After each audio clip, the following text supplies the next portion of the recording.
Hi there, chicken lovers. In this video, I'm going to tell you a story about what happened when I was with a dying chicken.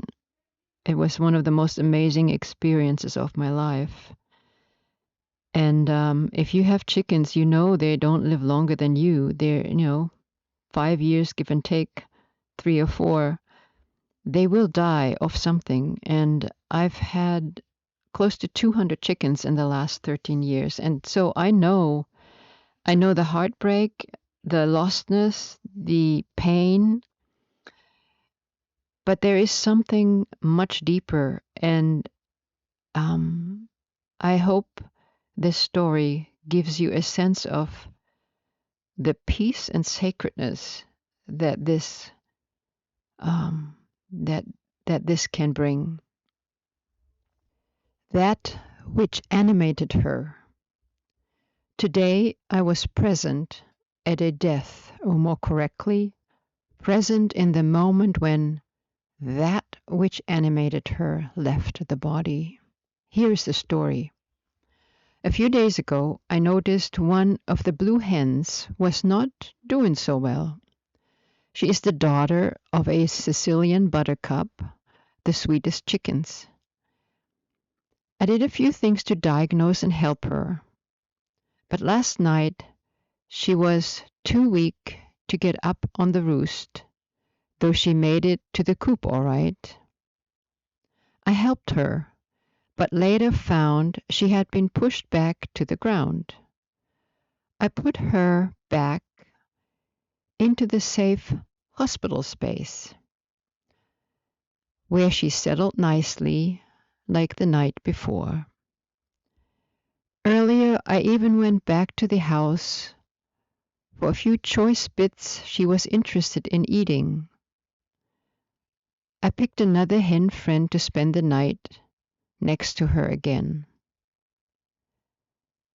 This morning she was half sitting, half lying on the other side of the only 3 inches off the ground roost. She was weak, opened her eyes to look at me a few times. I gently touched her, made a few sounds, told her I loved her. She even recognized the food bits I showed her, but it was clear her time of eating any, however tempting-looking food was over. Mostly she closed her eyes for longer and longer times. She seemed in a comfortable position, so I let her be. I found things to do around the coop. Some chores had to be done away from it. She was safe, but surrounded by the usual chicken sounds of her family. Her breathing, whenever I checked, was even and non-labored. Not once was there a gasping, no spasms, no outward signs of any distress. Checking whenever I passed by the space she was in, her breathing was even. Around lunchtime, I knew I had to go to the house for a bit. She must be close, I thought, and so I stood looking at her and telling her about her life as a little chick, that she got to be under the wings of a mama hen, grow up with little chick siblings.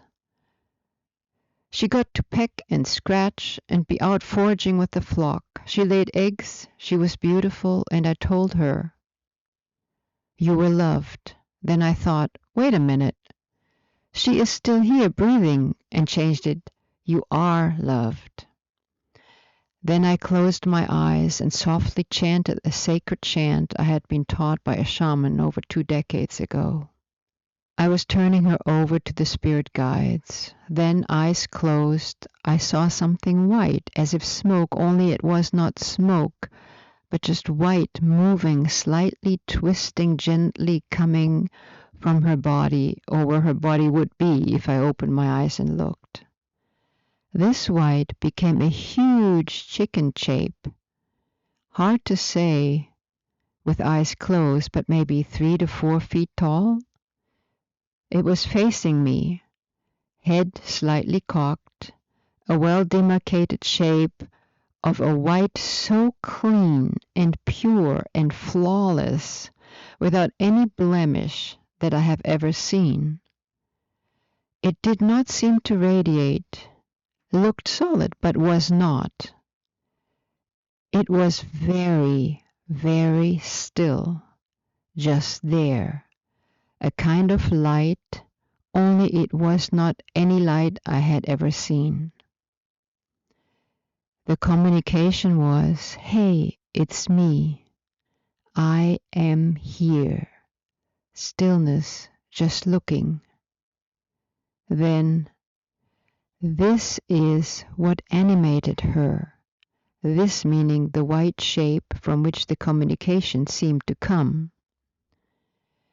And with that communication, there was as if an ethereal glance toward the body. It was one of knowing, of connection, of care, of saying, "Don't violate it, honor it." There was no thank you for this wonderful life, no sense of relief to be free or anything like that. Only this, "I'm here, it's me," that which animated her.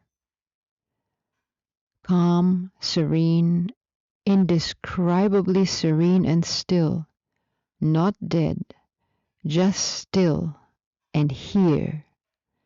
A vague sense of kindness or understanding, wisdom, knowing, but not the human sense and barely perceivable.